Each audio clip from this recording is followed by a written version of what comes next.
The right of citizens of the United States to vote shall not be denied or abridged by the United States or by any state on the account of sex. 19th Amendment to the U.S. Constitution, ratified August 18, 1920.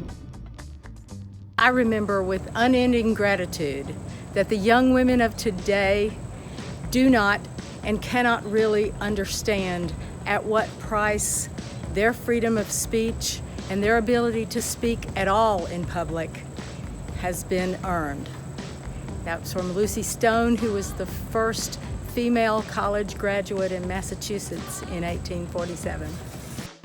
By the summer of 1920, 35 of the 36 states needed for ratification had approved the 19th Amendment to the U.S. Constitution. Suffragists across the country saw Tennessee as their last hope for ratification before the 1920 presidential election. Tennessee legislator Harry Byrne planned to vote no on the amendment. Then he received a letter from his mother.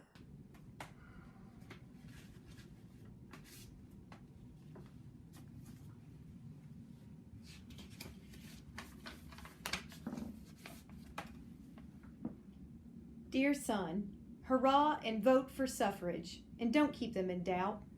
I noticed Chandler's speech. It was very bitter. I've been waiting to see how you stood, but have not seen anything yet. Don't forget to be a good boy, and help Mrs. Cat with her rats. Is she the one that put rat in ratification? Ha! No more from Mama this time. With lots of love, Mama.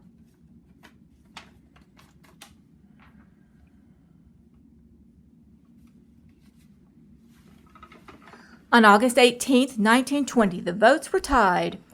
The fate of the amendment was up to 24-year-old Harry Byrne. Persuaded by his mother's letter, Harry changed his vote to aye and changed the course of history. Tennessee became the 36th and final state needed for ratification of the 19th Amendment. Women had fought for and earned their equal right to vote. Let us never take for granted our right to vote. And let us never rest until every citizen has unfettered access to vote without harassment, suppression, or intimidation. There is still much work yet to be done. Thank you.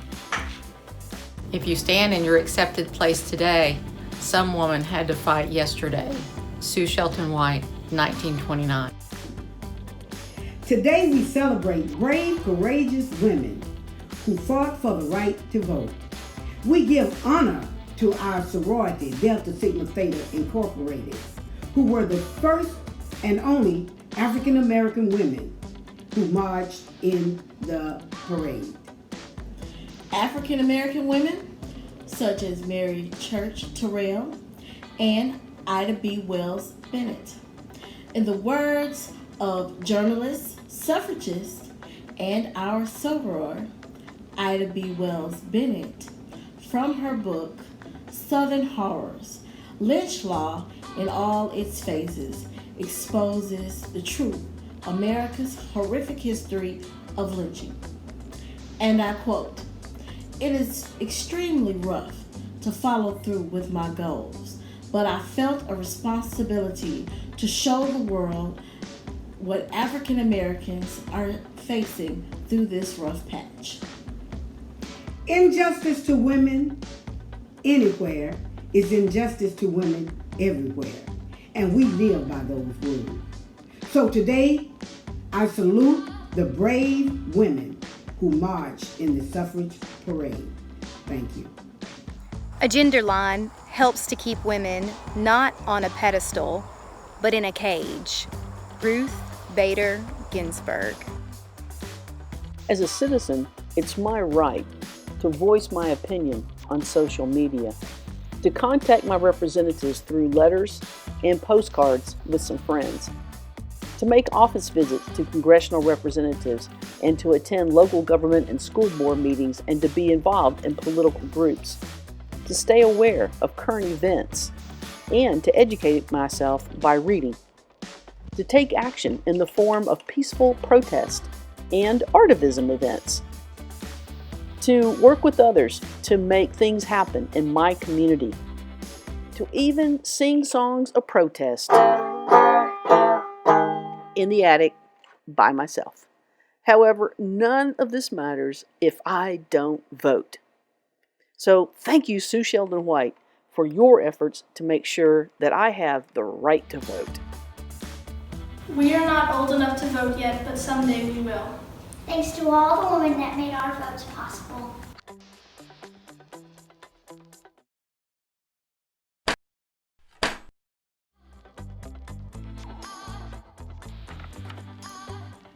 Any great change must expect opposition because it shakes the very foundation of privilege. Lucretia Mott, July 1848. I never doubted that equal rights was the right direction. Most reforms, most problems are complicated. But to me, there is nothing complicated about ordinary equality. Alice Paul. We toast the suffragists who fought to win women the vote, especially Sue Sheldon White, our local hero. To you, ladies. I think the degree of a nation's civilization may be measured by the degree of enlightenment of its women. Helen Keller. The idea that a woman can be as powerful as a man is something that our society can't deal with. But I am as powerful as a man and it drives them crazy. Alexandria Ocasio-Cortez.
The right of citizens of the United States to vote shall not be denied or abridged by the United States or by any state on account of sex.